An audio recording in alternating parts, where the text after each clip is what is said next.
Friends, हमने आपको पूरे लॉ का रिवीजन के लिए ऑडियो सेंड किया हुआ है। आरटीपी जनवरी 26 भी आपको सेंड किया है। अब वह तो सुनते ही हैं, लेकिन सिर्फ कंसेप्ट जानने से एग्ज़ाम में मार्क नहीं आएंगे। एप्लीकेबिलिटी ऑफ द कंसेप्ट वो इतना इम्पोर्टेंट है। आप डेली आधा घंटा 1 घंटा ऑडियो सुनते हैं, मटेरियल सामने रख के सुनते हैं, कंसेप्ट आपको मालूम भी है, लेकिन कंसेप्ट को केस स्टडी से, कंसेप्ट को क्वेश्चन से कोरिलेट करना इतना ही ज़रूरी है। इसीलिए क्वेश्चन आंसर का प्रैक्टिस भी हम करते हैं। आज हम देखने वाले हैं रिवीजन टेस्ट पेपर सितंबर 2025। हर एक यूनिट में से एक एक कंसेप्ट उठाया जाता है। हमें गूगल की तरह क्वेश्चन आता है तो पूरे चैप्टर में देखना है यह कॉन्सेप्ट कहाँ पे दिया है और कहाँ से आंसर लिखने का स्टार्ट करना है और कहाँ तक लिखना है। इंडियन रेगुलेटरी फ्रेमवर्क में जो 6 मार्क का वेटेज एग्जाम में है, उसमें से एक इजी कॉन्सेप्ट आपको दे दिया है। Hierarchical structure of the Indian judicial system. Supreme court है, हाई कोर्ट है, डिस्ट्रिक्ट कोर्ट है, मेट्रोपॉलिटन कोर्ट है। पहले आपको हियरार्किकल स्ट्रक्चर पूछा है और नेक्स्ट में आपको बता भी दिया है ये सब जो कोर्ट है उसके पावर एंड फंक्शंस क्या रहेंगे, वो आपको यहाँ पे पूछा है। हियरार्किकल स्ट्रक्चर में हमने आगे लर्न किया हुआ है, लेक्चर में हमने पढ़ा है। सुप्रीम कोर्ट है वो अपेक्स बॉडी है।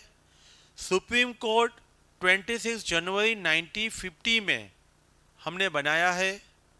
सुप्रीम कोर्ट के सभी डिसीजन 141 आर्टिकल के अप्लाई करके सभी हाई कोर्ट को एप्लीकेबल होता है। हमारा कॉन्स्टिट्यूशन डिफरेंट आर्टिकल में डिवाइड हुआ है। High court Gujarat high court है, उसको महाराष्ट्र हाई कोर्ट का डिसीजन परस्यूएसिव है लेकिन मैंडेटरी नहीं है। लेकिन सुप्रीम कोर्ट का डिसीजन होगा तो हर एक हाई कोर्ट के लिए वह मैंडेटरी है।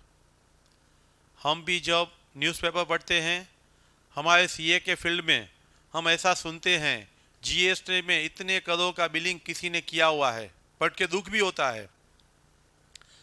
तब उनको सेशन कोर्ट में से, उनको हाई कोर्ट में से जामीन मिला।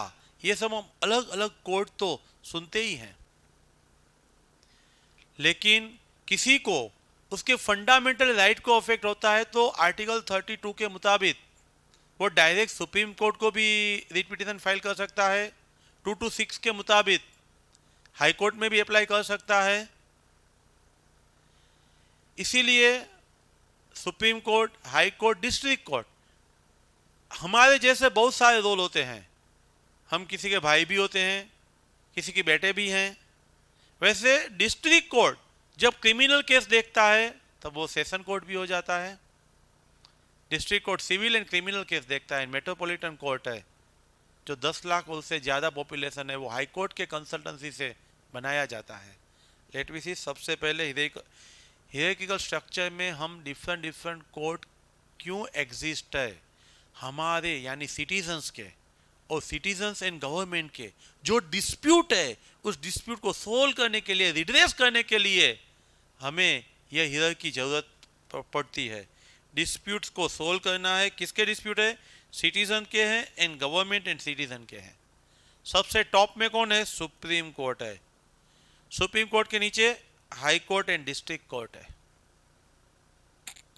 सुप्रीम कोर्ट का डिसीजन है वो फाइनल डिसीजन है, फाइनल वर्ड है, सभी हाई कोर्ट को अप्लाई होता है as per article 141। Supreme court का जो वर्ड है वो फाइनल डिसीजन मेकिंग है, उस पर हम चैलेंज भी नहीं कर सकते हैं। हमने आगे ही देखा अभी, हाई कोर्ट का डिसीजन है, दूसरी हाई कोर्ट के लिए परस्यूएसिव है, लेकिन सुप्रीम कोर्ट का डिसीजन है वो मैंडेटरी है। Now power and functions of the various courts. सबसे पहले सुप्रीम कोर्ट। सुप्रीम कोर्ट है वो जुडिशरी सिस्टम की अपेक्स बॉडी है, हाईएस्ट बॉडी है, उसका डिसीजन फाइनल है। कब बनाया है हमने? जब हमने प्रजासत्ताक दिन 26 जनवरी 1950 के दिन बनाया है। उसकी हाईएस्ट अथॉरिटी कौन सी है? Chief justice of India, article 1 to 6 में उसको पावर दिए गए हैं। टोटल मेंबर जब हमने सुप्रीम कोर्ट बनाया था 1950 में तब 7 मेंबर थे। अभी केसेस बढ़ जाने की वजह से 34 मेंबर हैं। पहले 7 थे, अभी 34 है। Chief justice of India highest authority of the supreme court है। किसी भी इंडिविजुअल को कुछ रिलीफ चाहिए तो डायरेक्ट रीट पिटीशन यानी कोर्ट में अपील कर सकता है। सुप्रीम कोर्ट में आर्टिकल 32 के मुताबिक एप्लीकेशन यानी कि रीट पिटीशन कर सकता है। हाई कोर्ट है वो हर एक स्टेट में होती है और उसी स्टेट के लिए वो हाईएस्ट कोर्ट मानी जाती है। आर्टिकल 214 ऐसा बोल रहा है कि हर एक स्टेट में एक हाई कोर्ट होनी चाहिए। हाई कोर्ट को appellate jurisdiction and supervisory jurisdiction भी है, यानी उसको management of the various cases, supervisory, controlling, managing, वो सब पावर दिए गए हैं। Supervisory power under article 2 to 7 दिया गया है। किसी को फंडामेंटल कुछ अनजस्टिस होता है तो उसके वायोलेशन के सामने 2 to 6 में सिटीजन है वो हाई कोर्ट में रीट पिटीशन दाखिल कर सकते हैं। हाई कोर्ट के नीचे है डिस्ट्रिक्ट कोर्ट है, और डिस्ट्रिक्ट कोर्ट है वो सिविल मैटर्स भी देखती है। डिस्ट्रिक्ट जजेस है सिविल मैटर, यानी कोई प्रॉपर्टी का इश्यू है। हम जब खेत में जाते हैं तो ऐसा बोलते हैं कि सीढ़ाना झगड़ा है, दैट मीन्स प्रॉपर्टी में एक दूसरे उसके अंदर आ जाते हैं, ये मेरी प्रॉपर्टी है ऐसा बोलते हैं, तो प्रॉपर्टी रिलेटेड इश्यूज है, कोई डैमेजेस है, ब्रीच ऑफ कॉन्ट्रैक्ट है, ये सब केस है सिविल है। डिवोर्स है वो भी सिविल है। तो ये सब डिस्ट्रिक्ट कोर्ट में डिसीजन लिया जाता है। वही कोर्ट जब क्रिमिनल केसेस देखती है तब उसको हम सेशन कोर्ट बोलते हैं। मर्डर है, रेप है, ऐसे जब क्रिमिनल केसेस है वही जगह पे जब कोर्ट वह डिस्कस करती है तब वो सेशन कोर्ट बोला जाता है।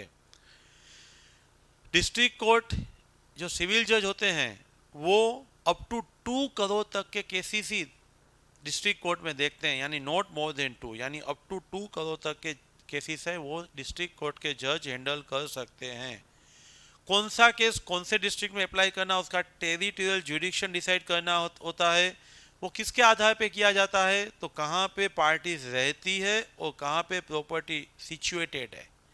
जहाँ पे पार्टी रहती है, जहाँ पे प्रॉपर्टी सिचुएटेड है, उसके रिलेटेड इश्यू उसी कोर्ट में हमें अप्लाई करना होता है। मेट्रोपॉलिटन कोर्ट है जिसकी पॉपुलेशन 10 लाख से ज़्यादा है, वो हाई कोर्ट से कंसल्ट करके उसी सिटी में मेट्रोपॉलिटन कोर्ट है वो एस्टेब्लिश की जाती है। वो चीफ जुडिशियल मजिस्ट्रेट के पावर उसके पास है और उसका मजिस्ट्रेट है वो फर्स्ट क्लास मजिस्ट्रेट है, उतने उसके पावर्स उसे दिए जाते हैं। इंडियन रेगुलेटरी फ्रेमवर्क के बाद कॉन्ट्रैक्ट एक्ट के बहुत ही इंपॉर्टेंट केस स्टडी यहाँ पे एक्सप्लेन किए हुए हैं आपको। सबसे पहला ही केस स्टडी है सेक्शन 60 का, है अप्रोप्रिएशन ऑफ द पेमेंट। हमने लेक्चर में लर्न किया हुआ है जब एक से ज़्यादा डेट पे करने के बाकी है तब डेटर्स को बोल देना है अभी मैं लमसम पे कर रहा हूँ, वो किसी डेट के सामने है।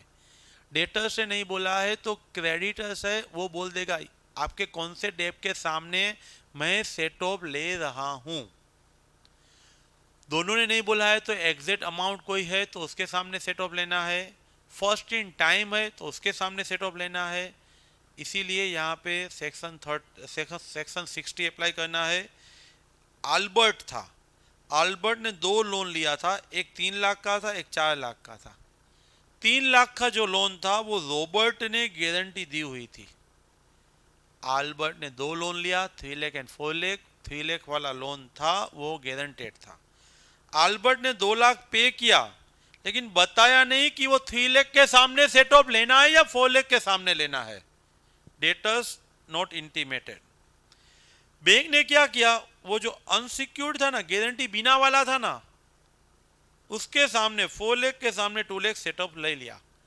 बाद में रॉबर्ट जागा, रॉबर्ट ने ऑब्जेक्शन लिया, नहीं नहीं नहीं मेरे 3 लाख के सामने सेट ऑफ लो। तो बैंक ने आर्ग्यू किया आपने कुछ बताया नहीं था, इसीलिए ऐसा जरूरी नहीं है कि आप गारंटेड के सामने ही सेट ऑफ ले। हमें जिसके सामने सेट ऑफ लेना है उसके सामने सेट ऑफ ले सकते हैं। आल्बर्ट ने बैंक से 3 लाख एंड 4 लाख की 2 लोन ली हुई थी। 3 लाख की लोन सिक्योर थी यानी गारंटी थी, 4 लाख पे गारंटी नहीं थी। आल्बर्ट ने 2 लाख पे किया, किसके सामने सेट ऑफ वो बोला नहीं, इसीलिए बैंक है वो 4 लाख जो गारंटी बिना की लोन थी उसके सामने सेट ऑफ ले रही है। जब आल्बर्ट उसका ओपोज करता है तो क्या आल्बर्ट करेक्ट है या बैंक करेक्ट है? आपका दिमाग का गूगल घुमाओ। यहाँ पे सेवरल डेप्ट है, appropriation of payment section 60 applicable होगा। डेटर्स ने इंटीमेट नहीं किया है किसके सामने सेट ऑफ लेना है, ऐसे कोई सर्कमस्टेंसेस फिक्स अमाउंट भी नहीं है। 3 लाख एंड 4 लाख 2 अमाउंट थी, उतना ही पेमेंट नहीं किया है, तो क्रेडिटर के पास डिस्क्रेशन है। क्रेडिटर यहाँ पे बैंक है, बैंक को इच्छा होगी उसके सामने बैंक सेट ऑफ ले सकती है। इसीलिए बैंक ने जो 4 लाख के सामने सेट ऑफ लिया है वो चलेगा, वो वैलिड है।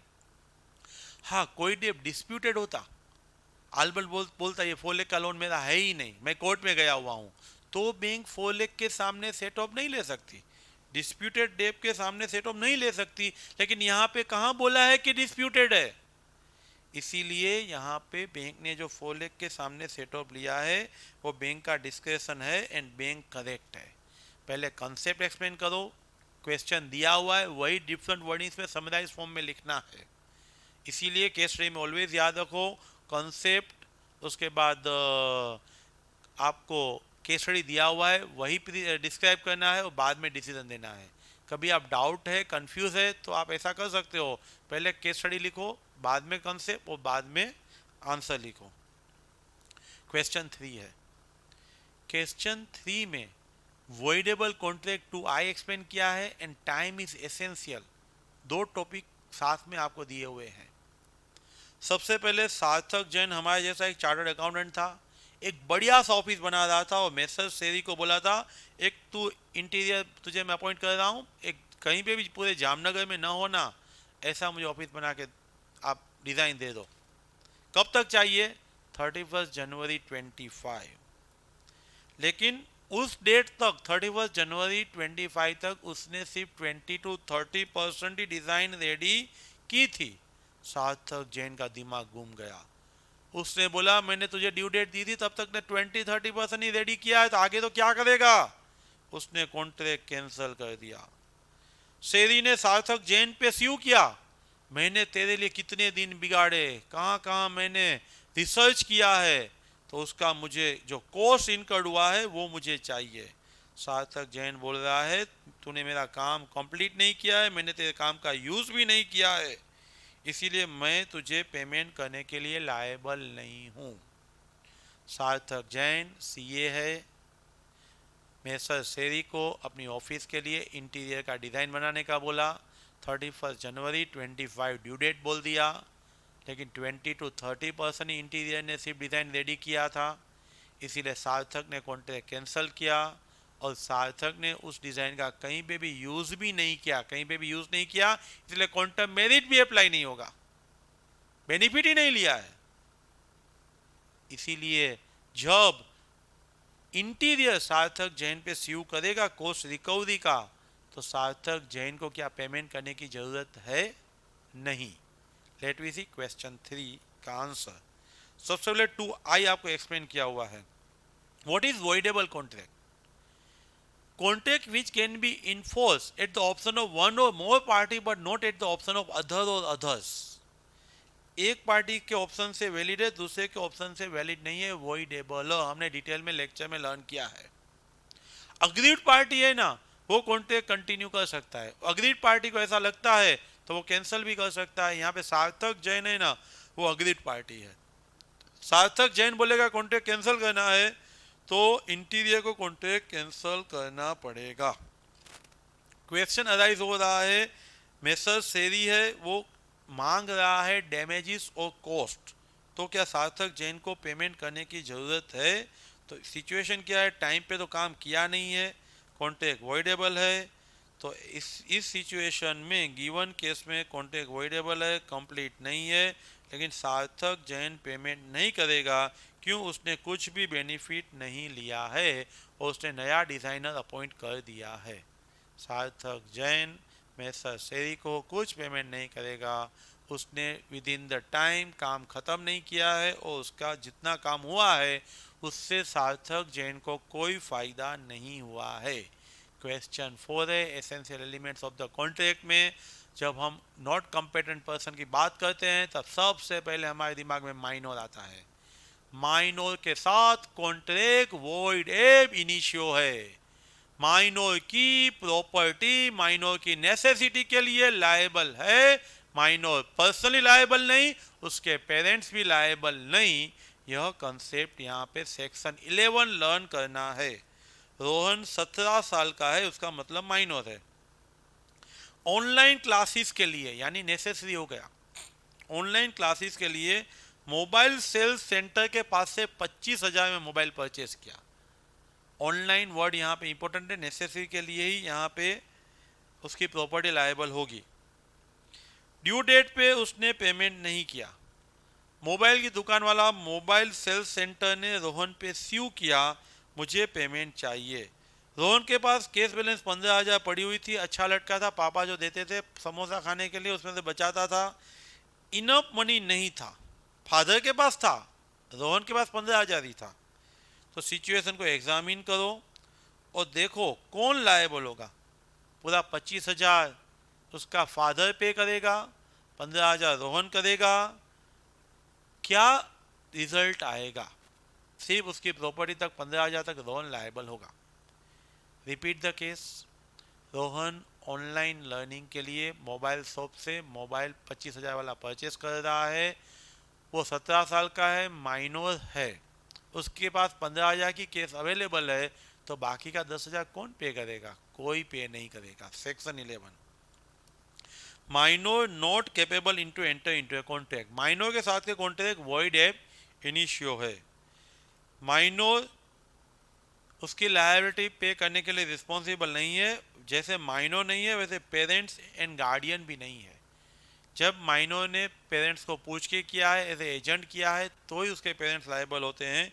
यहाँ पे ऐसा कुछ नहीं बोला है, इसीलिए माइनर के पेरेंट्स है वो रिमेनिंग 10,000 के लिए लायबल नहीं है।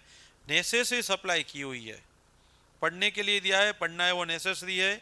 माइनर पर्सनली लायबल नहीं है। वह फैक्ट को ध्यान में रख के 15,000 है वहाँ तक पे करेगा। उसके पेरेंट्स लायबल नहीं है। रोहन की असेट लायबल है, इसीलिए सिर्फ 15,000 तक ही रोहन पेमेंट करेगा। Rohan will pay only up to 15,000। Father is not responsible because Rohan ने एज ए एजेंट काम नहीं किया है। माइनर के साथ के कॉन्ट्रैक्ट वॉइड एब इनिशियो, नेसेसरी सप्लाई की है तो माइनर की प्रॉपर्टी लायबल, लेकिन उसके पेरेंट्स लायबल नहीं है क्योंकि एज ए एजेंट उसने काम नहीं किया है। अभी आपने कॉन्ट्रैक्ट एक्ट में लास्ट यूनिट जो quasi contract and contingent contract learn किया हुआ है, उसमें कोजी कॉन्ट्रैक्ट कंसेप्ट आपने फाइंडर ऑफ द गुड्स। आप मोबाइल यहाँ पे क्लास में भूल गए, आपको आपके फ्रेंड को मिला, क्या दूसरे दिन उसको रिटर्न करने की ज़रूरत है? वो तो बोल देगा तूने मुझे कहाँ दिया था। अरे भाई मेरा है, नेचुरल जस्टिस, इक्वालिटी, तू मुझे वापस दे दे वरना मैं कोर्ट में जाऊंगा। तो यह जो 72 का कंसेप्ट है वो यहाँ पे अप्लाई होगा। थोड़ा डिफरेंट वे है। दुकानदार ने अखिल ने जो ऑर्डर दिया था वो अखिल के घर पे गुड्स न देते उसके नेबर के घर पे गुड्स दिया। हमने फ्रूट वाला एग्जांपल लेक्चर में लर्न किया था। नेबर के घर फ्रूट आया, वो खा गया तो फ्रूट का पेमेंट करना ही पड़ेगा ना। उसने बर्थडे गिफ्ट समझ लिया था, ऐसा क्वेश्चन था। यहाँ पे वही क्वेश्चन है लेकिन थोड़े डिफरेंट वे से पूछा है। अखिल ने 100 kg वीट साहिल को ऑर्डर दिया, इवनिंग तक दे दूंगा ऐसा साहिल ने बोल दिया। साहिल देने के लिए आया लेकिन मिस्टेक करके नेबर के घर दे के चला गया। तो कौन पे करेगा? अखिल पे करेगा या उसका नेबर पे करेगा? 72 कोजी कॉन्ट्रैक्ट एप्लीकेबल होगा।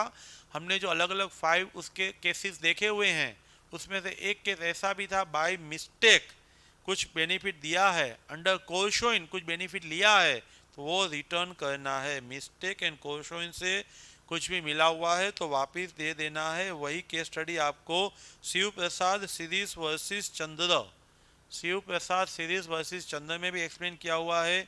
बाय मिस्टेक आपने कुछ भी गुड्स की डिलीवरी और किसी को दे दिया है तो उसका पेमेंट उसको करना पड़ेगा, इसीलिए कोजी कॉन्ट्रैक्ट हो जाएगा। Neighbour will be liable to pay, neighbour है वो उसका पेमेंट करेगा। 72 कोजी कॉन्ट्रैक्ट, 5 केसेस में से एक केस उठा के मिस्टेक और कोशोइन से कुछ फायदा लिया है तो वह रिटर्न करना, यह कंसेप्ट है। अभी स्पेशल कॉन्ट्रैक्ट की ओर देखो। स्पेशल कॉन्ट्रैक्ट में बेलमेंट हमने लर्न किया था। बेलमेंट में आपने अपना गुड्स और किसी को रिपेयर के लिए, ट्रांसपोर्ट के लिए, संभालने के लिए दिया है तो ये बेलमेंट होगा। बेलमेंट दो तरीके का था, gratuitous bailment and non gratuitous bailment. Gratuitous bailment cancel हो सकता है 159 में, लेकिन मैंने गुड्स आपको दिया था, ग्रेटिट्यूस था, यानी मैंने आपसे कुछ रेम्यूनरेशन, कुछ चार्जेस नहीं लिया था। मेरी गाड़ी मैं 15 दिन आपको दे के गया था, मैं 10 दिन के बाद वापस लेने के लिए आया तो 10 दिन में आपको जो बेनिफिट मिला है उसमें से मैं 5 दिन पहले ले रहा हूँ, उसका जो लॉस हुआ होगा वो डिडक्ट करके, लॉस ज़्यादा तो मुझे पे करना पड़ेगा, उतना पे करके मैं आपसे ग्रेटिट्यूस बेलमेंट कैंसिल कर सकता हूँ। लेकिन यहाँ पे इंपॉर्टेंट वर्ड ये है, हायर वर्ड यूज किया है, हायर वर्ड यूज किया, इसीलिए वो ग्रेटिट्यूस बेलमेंट है ही नहीं। और ग्रेटिट्यूस बेलमेंट नहीं है तो नॉन ग्रेटिट्यूस बेलमेंट कभी कैंसिल नहीं हो सकता। Read that, Rahul hired A car. Hired word is very important, keyword always याद रखो। एग्जाम के अगले दिन सी वो कीवर्ड ही देखना है, पूरा केसरी पढ़ने में जाओगे तो नहीं पहुंच पाओगे। 15 दिन के लिए राहुल ने एक कार हायर किया था। 5 दिन के बाद कुशवाहा ट्रैवल्स, जो बेलर था, जिसकी गाड़ी थी, 5 दिन के बाद आया, बोला मुझे वापस दे दो। वो बोला तुझे जो नुकसान जा रहा है वो कंपेंसेशन पे कर दूंगा, लेकिन प्री मैच्योर टर्मिनेशन लो ने बोला है तो मुझे वापस दे दो। राहुल ने रिफ्यूज किया, मैं वापस नहीं दूंगा। कुशवाहा ट्रैवल्स कोर्ट में जाता है, स्यू करता है कि मुझे गुड्स वापस चाहिए, इमरजेंसी नीड है, मेरे बेटे की शादी है। तो क्या कुशवाहा ट्रैवल्स टाइम खत्म होने से पहले कार वापस ले पाएगा? वो इसका क्वेश्चन है। एप्लीकेबल सेक्शन 159, दो तरीके का बेलमेंट, ग्रेटिट्यूस एंड नॉन ग्रेटिट्यूस। ग्रेटिट्यूस बेलमेंट है तो लॉस एक्सेस बेनिफिट पे करके आप डिमांड बैक कर सकते हो, प्री मैच्योर अलाउड है, लेकिन जो लॉस हुआ है वो पे करना है, बाद में आप ले सकते हो। लेकिन यहाँ पे तो हायर्ड है इसलिए नॉन ग्रेटिट्यूस बेलमेंट हो गया। तो नॉन ग्रेटिट्यूस बेलमेंट में रिटर्न करने का पावर नहीं है, इसीलिए कैन नॉट रिकवर बैक। अभी 208 का एजेंसी का कंसेप्ट है। प्रिंसिपल जब एजेंट को कोई काम दे देता है, ऑन बिहाफ प्रिंसिपल एजेंट ने वो काम कर दिया है, बाद में वह प्रिंसिपल टर्मिनेट रिवोक नहीं कर सकता है।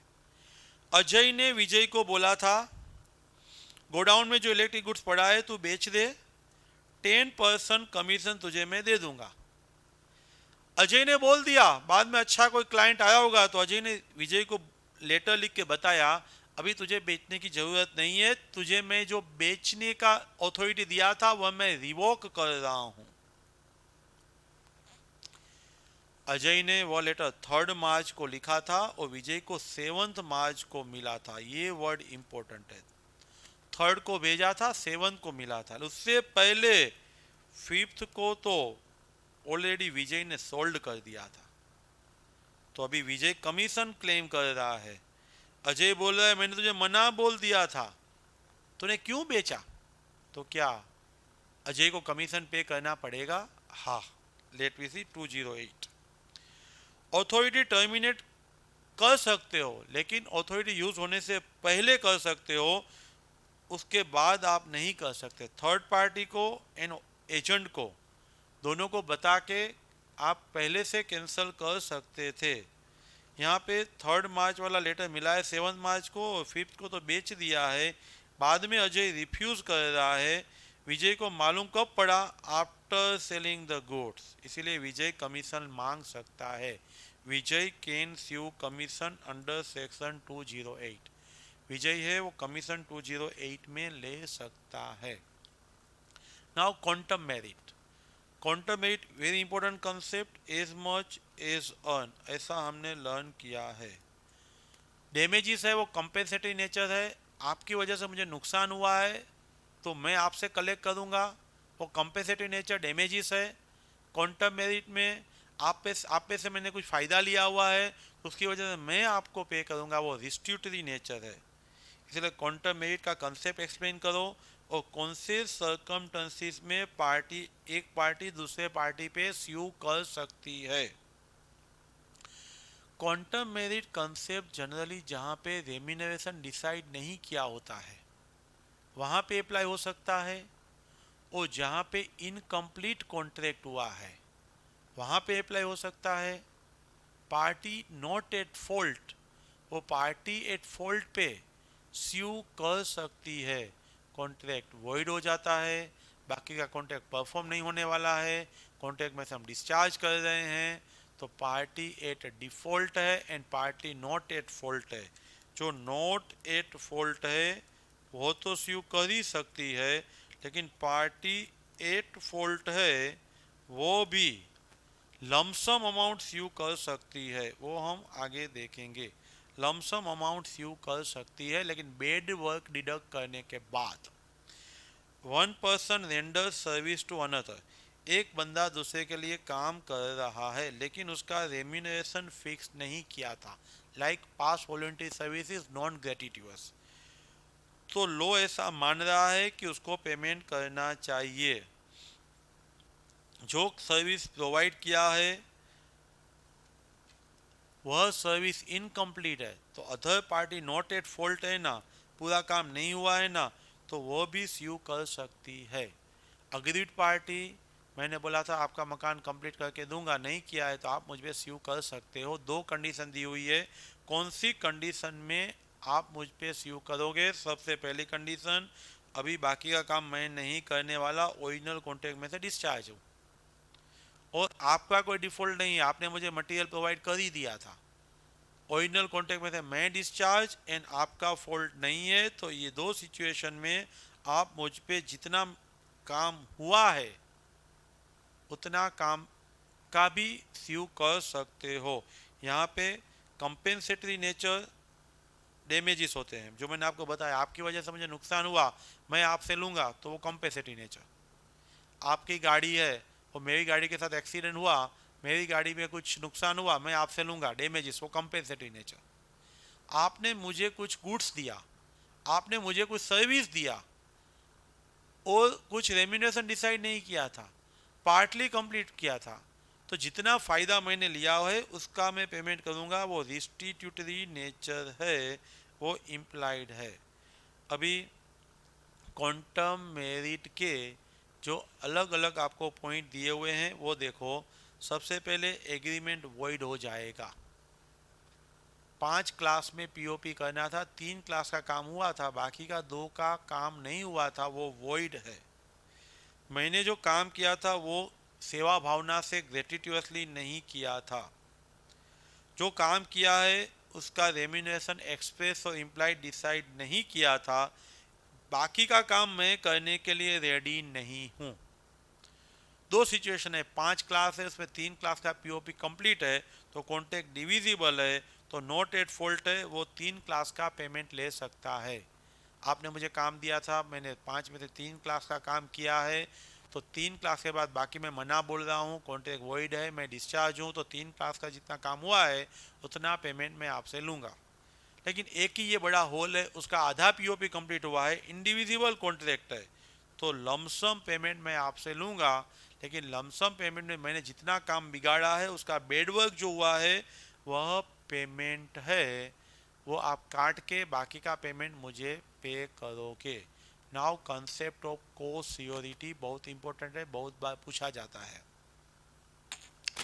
ए बी सी साथ में मिलके डी का गारंटी दे रहे हैं, यहाँ पे सेक्शन 146 147 एप्लीकेबल होगा।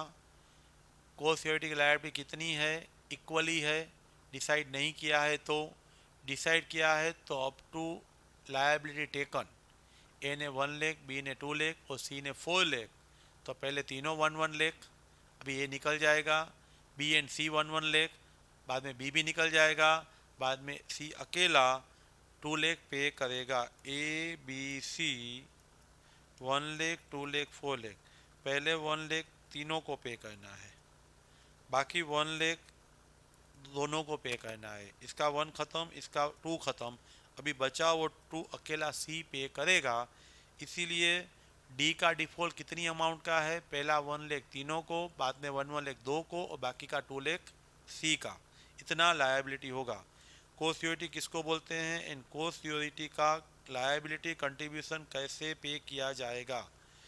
एक ही डेप्ट है, सेम डेप्ट है, एक ही लोन है, लेकिन उसमें 2 और 2 से ज़्यादा सिक्योरिटी है तो उसको को सिक्योरिटी बोलते हैं। कुछ भी एग्रीमेंट में नहीं बोला है तो इक्वली 146 बोल रहा है हर एक को सिक्योरिटी इक्वली लायबल होगा, लेकिन 147 बोल रहा है कि उन लोगों ने अमाउंट फिक्स कर दी है तो अमाउंट फिक्स की है तो जो मैक्सिमम लिमिट फिक्स की हुई है तब तक लायबल होगा इक्वली। आफ्टर कॉन्ट्रैक्ट एक्ट होगा सेल ऑफ गुड्स एक्ट 1930। आपको ब्रेक लेना है तो आप बीच में 5-10 मिनट का ले भी सकते हैं, लेकिन मटेरियल सामने रख के ही कंसंट्रेशन से ही आपको देखना है, पढ़ना है।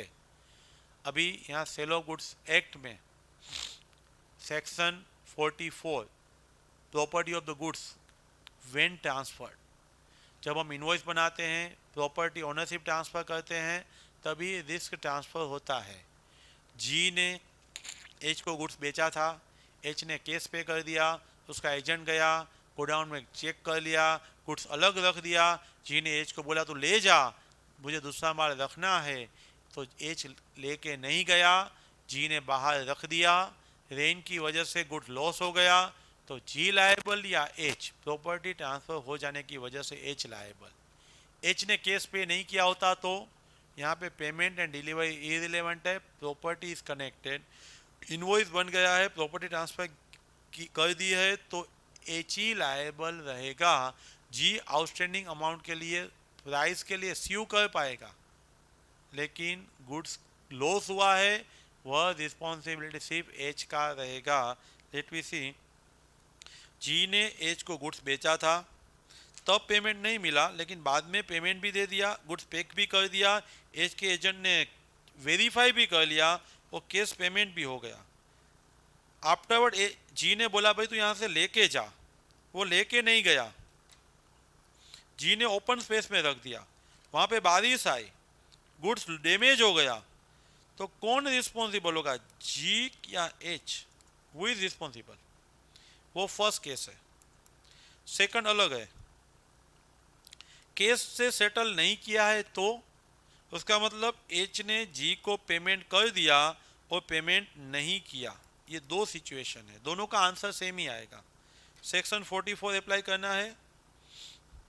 यहाँ पे गुड्स डिलीवरेबल स्टेट में है, रेडी है, सामने वाले को जी ने एच को बता भी दिया है डिलीवरेबल स्टेट में है एंड इंटीमेट भी कर दिया है, लेकिन रिजनेबल टाइम तक एच लेके नहीं गया है, इसीलिए एच सेलर के लिए लायबल होगा रीजनेबल चार्जेस एंड जो लॉस हुआ होगा जी को वो सब एच ही पे करेगा, care custody etcetera. Prime fascia या बेसिकली पासिंग ऑफ प्रॉपर्टी का कंसेप्ट है, जब प्रॉपर्टी ट्रांसफ़र होती है तभी रिस्क ट्रांसफ़र होता है, इसीलिए डैमेजेस कौन पे करेगा, एच। गुड्स किसका गया, एच। अभी पेमेंट पेंडिंग है तो कुछ डिफरेंस नहीं है, फॉलोइंग राइट अराइज होंगे, गुड्स दे दिया है तो सिर्फ बायर के अगेंस्ट में राइट है, नहीं दिया है तो गुड्स एंड बायर के अगेंस्ट में राइट है। Contract of sale, sue the price, G ने एच को गुड्स दिया है, इनवॉइस बना के दिया है, प्रॉपर्टी ट्रांसफ़र कर दिया है तो सिर्फ प्राइस स्यू कर सकता है, डिलीवरी हुआ या नहीं वो इम्पोर्टेंट नहीं है, डिलीवरी हुआ है तो सिर्फ बायर के अगेंस्ट में स्यू द प्राइस होगा, नहीं हुआ है तो गुड्स एंड बायर के अगेंस्ट में आप right of liens stop in transit भी यूज़ कर सकते हैं, गुड्स का डिलीवरी नहीं हुआ है तो। लेकिन यहाँ पे बेसिक क्वेश्चन केस पे कर दिया या नहीं कर दिया, उससे आंसर में कोई डिफरेंस नहीं आएगा। दोनों केस में एच का ही गुड्स लॉस होगा, डैमेजेस एच को ही पे करना है। बहुत बार ये क्वेश्चन आपको अलग अलग जगह पे दिया है, सीमा गीता करके, यहाँ सीमा वर्ड यूज किया है। सीमा दुकानदार के पास गई, 100 kg ऑफ बासमती राइस बोला, उसने दिखाया सेक्शन 17 सब सेक्शन 2 एप्लीकेबल होगा। कंडीशन एंड वारंटी में गुड्स एज पर सैंपल होना चाहिए, वेरीफाई करने की अपॉर्चुनिटी बायर को मिलना चाहिए, डिफेक्ट पेटेंट होनी चाहिए, तो सेलर रिस्पॉन्सिबल नहीं है।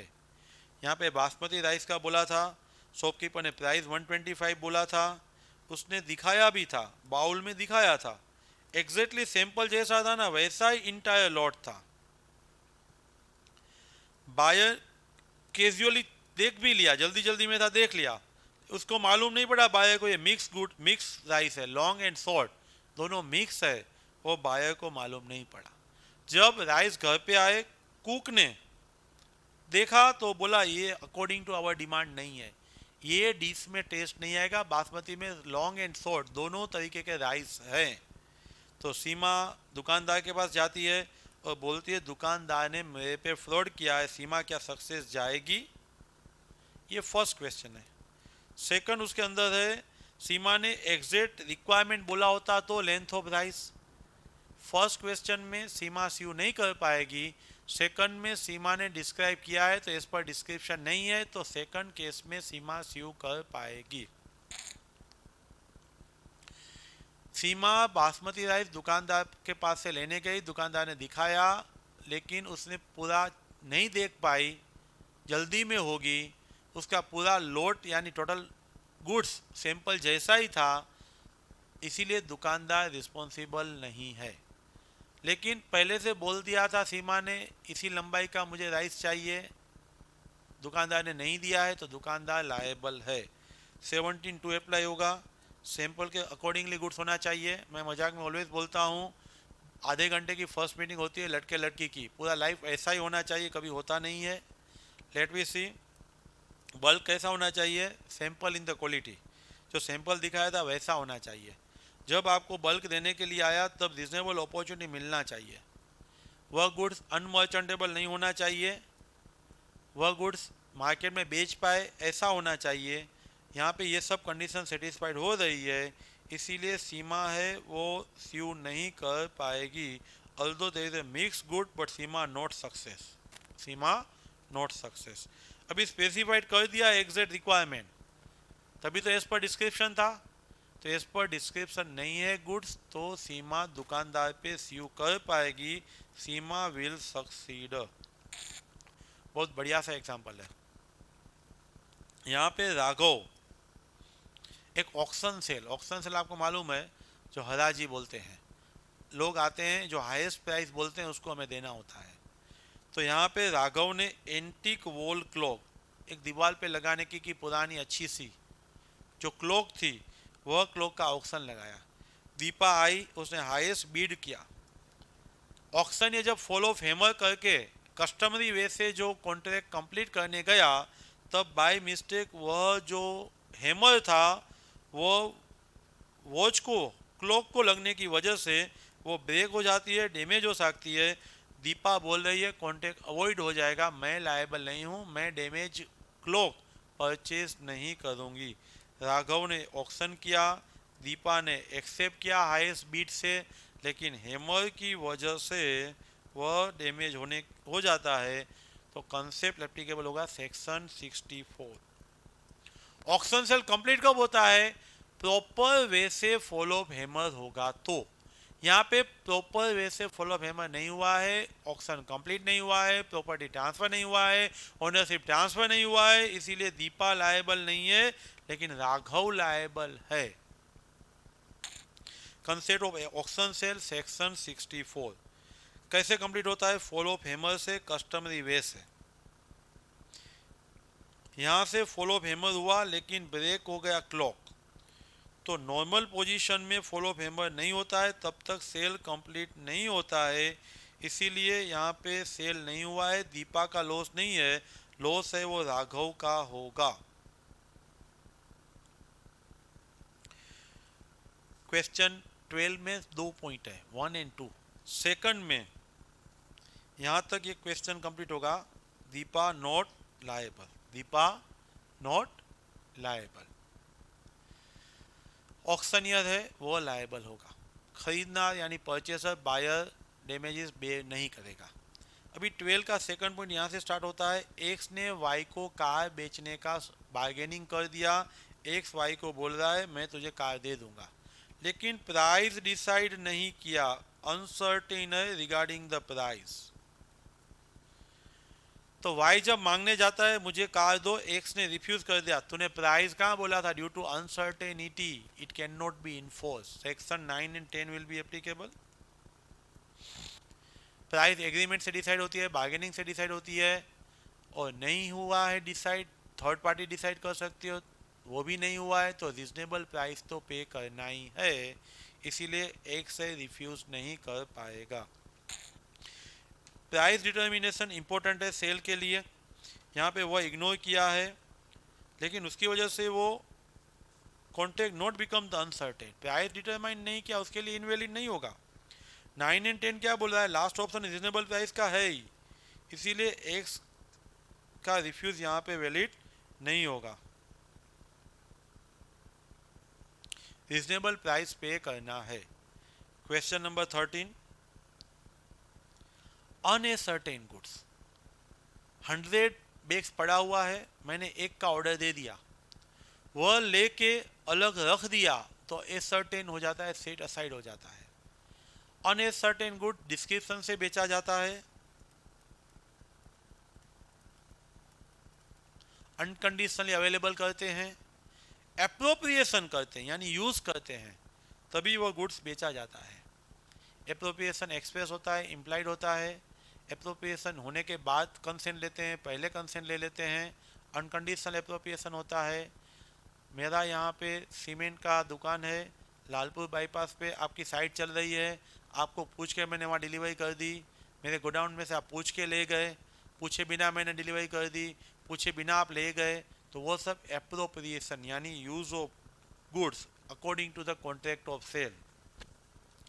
अनसर्टेन गुड्स में सेक्शन 23 अप्लाई होगा। अनसर्टेन गुड्स में फर्स्ट स्टेप क्या होता है, selection of the goods, contract का परफॉर्म करने के लिए म्यूचुअल कंसेंट लेके गुड्स सिलेक्ट की जाती है। अनसर्टेन फ्यूचर गुड्स होता है, वो सिर्फ अनसर्टेन ही होता है, क्वालिटी से डिस्क्राइब करके आप परचेज कर सकते हो। डिस्क्रिप्शन से फ्यूचर गुड्स परचेज किया जाता है जब गुड्स डिलीवरेबल स्टेट में आ जाता है, जब अनकंडीशनली एप्रोप्रिएटेड हो जाता है। अनकंडीशनली गुड्स आप डिलीवर करते हो सेलर के कंसेंट से बायर या बायर के कंसेंट से सेलर, आप पूछ के गुड्स ले गए और मैंने आपको पूछ के आपकी साइट पे बेच दिया, दोनों एप्रोप्रिएशन ही है। एप्रोप्रिएशन एक्सप्रेसली मैं खड़ा था आपको देख रहा था और आपने मुझे पूछा, दोनों चलेगा, इम्प्लाइड भी चलेगा, एक्सप्रेस भी चलेगा। आप गुड्स ले गए बाद में बताया और पहले बता के ले गए, यानी बिफोर और आफ्टर भी चलेगा। Destruction of the specified goods, destruction of specified goods में बिफोर कॉन्ट्रैक्ट है तो वह सेलर का ही रिस्पॉन्सिबिलिटी रहेगा, क्योंकि ओनरशिप ट्रांसफर नहीं हुई है। दो सिचुएशन बोला है यहाँ पे, before contract and after agreement to sale. 7 और 8 दो सेक्शन यहाँ पे अप्लाई करना है। 7 है वो बिफोर मेकिंग द कॉन्ट्रैक्ट है, कॉन्ट्रैक्ट करने से पहले गुड्स लॉस हो गया, कॉन्ट्रैक्ट वॉइड हो जाता है। जब कॉन्ट्रैक्ट किया था तब कोई पार्टी को मालूम नहीं था, कोई किसी को डैमेजेस पे नहीं करेगा, वॉइड एब इनिशियो, मेरा गुड्स शिप में आ रहा था, मैंने आपके साथ कॉन्ट्रैक्ट किया, मैं आपको दे दूंगा, मुझे मालूम नहीं था तक, मुझे मालूम नहीं था, शिप टर्न आउट इनटू सी, मेरा गुड लॉस हुआ है, मुझे मालूम नहीं है, कॉन्ट्रैक्ट वॉइड एब इनिशियो अमल में नहीं आएगा, कोई डैमेजेस पे नहीं करेगा। यहाँ पे भी before sale and also after agreement to sale, मेरा गुड्स कल आने वाला है, मैं कल आपको दूंगा, ये एग्रीमेंट टू सेल के बाद है, लेकिन किसी का फॉल्ट नहीं है एंड डैमेजेस हुआ है, तो at that time seller will be responsible. 14 reservation of right of disposal,